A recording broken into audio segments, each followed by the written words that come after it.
David is standing near the front door. His hand is resting on the doorknob. Emily notices him. I should probably head home. Her first instinct is to say that you are home, but she doesn't. Instead, she walks closer and stands beside him. Home. Tell me about home.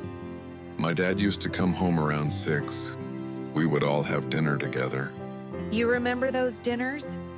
Yeah, my mother always had something cooking. David looks away from the door.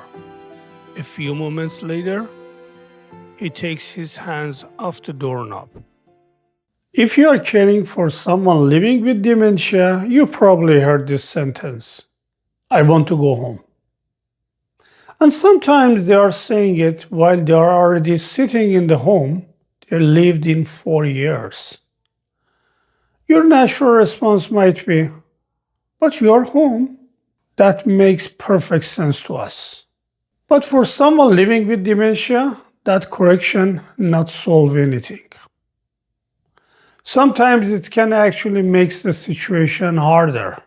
So in this video, I want to show you what I want to go home may actually mean, and what you can do instead of arguing or repeatedly telling them they are already home.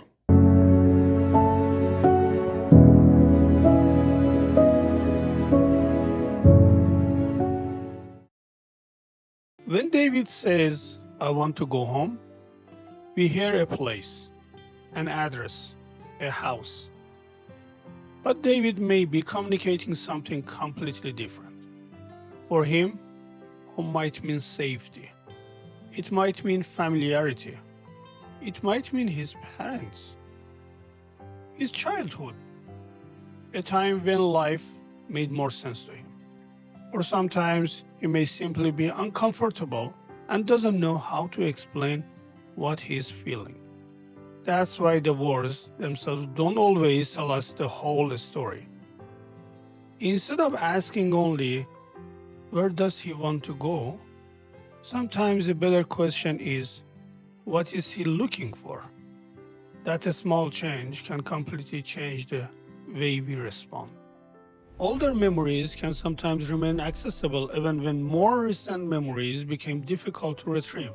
So David may remember the house when he lived decades ago more clearly than the house he is living in today. And emotionally, that older home may still feel very real to him. That's why saying, you haven't lived there for 40 years, or this has been your house for 15 years, may not help. You are giving him facts, but the problem isn't necessarily lack of information. His brain may not be able to use that information in the way you expect. Imagine David says, I want to go home. Emily responds, Dad, you are home. No, I am not. Emily tries again. Yes, you are. Look around. This is your house. David became more confused. No, I need to go home. Now Emily has a choice. She can keep providing that she's right, or she can stop trying to win the argument and start trying to understand what David needs.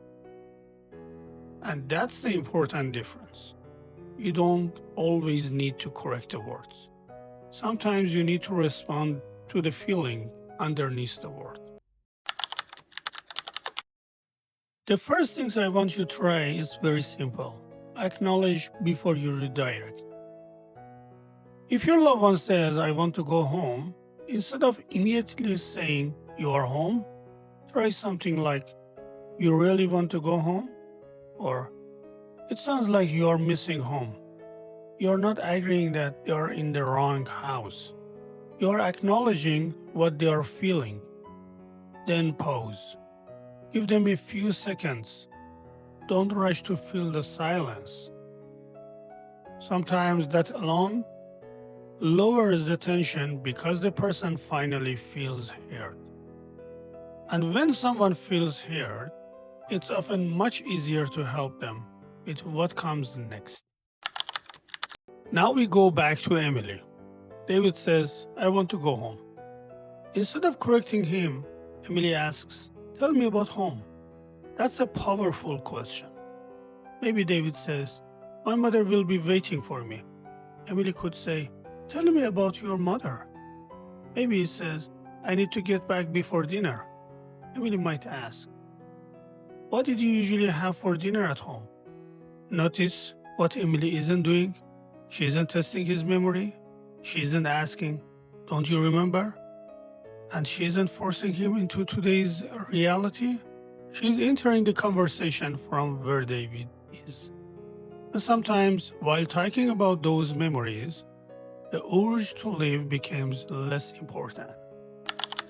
Once David is calmer, then Emily can redirect. Not immediately and not forcefully.